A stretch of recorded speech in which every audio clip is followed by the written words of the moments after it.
Hi folks, good to be back with you for this brief recording. As I said in yesterday's session, there's a little bit more to the science of that mindfulness meditation practice that I just wanted to dive in for 2 minutes because we didn't have time to do it during the program session.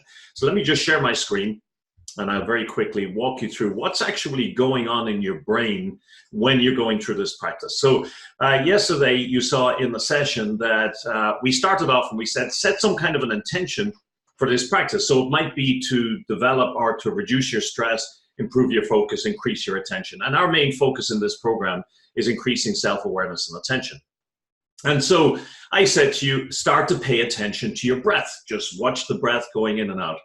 And in the first couple of seconds, easy peasy. Couldn't be a more straightforward exercise. So you're focused, you're relaxed, this is so easy, you're fairly calm. And then suddenly you realize, darn, my attention has wandered. And I'm either off mind wandering, or I'm worrying about something, or I'm fantasizing, or follow the thought off somewhere. But either way, you're no longer on the breath. And what I said to you in that moment is that is exactly the point of this exercise. This is not about developing perfect attention to your breath, but about noticing when you lose attention.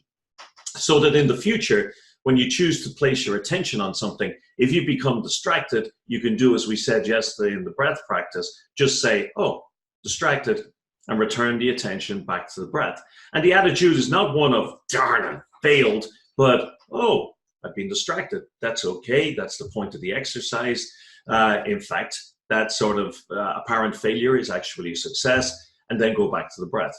And what I said is that over time, as you're doing that, and you repeat that again and again and again, and you focus on the breath and you lose attention, and you bring it back and you focus on the breath. There's like doing repetitions of that bicep exercise that I've referred to in the program. Now, what I wanted to share with you is what's going on in the brain at that time, because it's really important that you understand that this genuinely is a brain exercise. And all of the research shows that in as few as a couple of weeks, it changes the structure of your brain. Your brain becomes more capable of more easily and by default paying better attention. So over time, the brain becomes better at holding that attention to whatever you choose to focus upon. Now, here's your brain. The outer layer of the brain, which is the latest development in the brain, the cortex, the thinking part of the brain, is all wrapped around the top of the brain. And we live mostly up here in the prefrontal cortex, the very front here. So at just below that blue spot would be where your eyes are. Now, what the scans show is when you say, I'm going to follow the breath, this part of the brain lights up and it's actually thinking here, I'm going to follow the breath, I'm going to follow the breath, I'm going to follow the breath. As soon as you get distracted, the brain lights up like a Christmas tree. Now, we don't have to go into what all of these other sections of the brain are about, but you're basically at this stage, your mind wandering.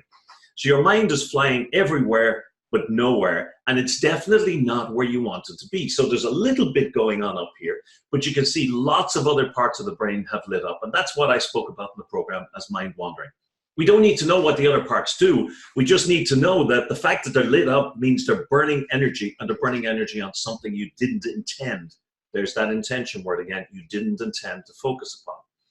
In the moment when you notice the distraction, this thing which I mentioned to you yesterday, the insula, which is really responsible for your ability to pay attention, that green highlighted place, that part lit up and it said, oh, we're off mission. We're off what he told us to do. Let's reorient ourselves. And you notice that when the insula comes alive, it goes boom. Let's close down the rest of it. And as it closes down, the last part to close down is something back at the back here, some of the lower level functions. And ultimately, you get back to a place where all of the attention is up here and you're just focused on the breath. And every time you're cycling through and you're noticing the distraction, you're going through that entire cycle. Now, here's what's really interesting about that cycle. And that is that every time you do that, you are exercising that insula and that insula's ability to notice when you've lost attention. And so the insula actually becomes larger in tissue size. It grows like a muscle and it becomes much better at doing that job. So the idea of doing this simple mindfulness meditation practice is just to give lots of that exercise to the brain. And in just a few weeks, the research shows that insula starts to change and starts to become more effective. So there's really deep science and research behind that simple practice, which you can do in just a couple of minutes a day.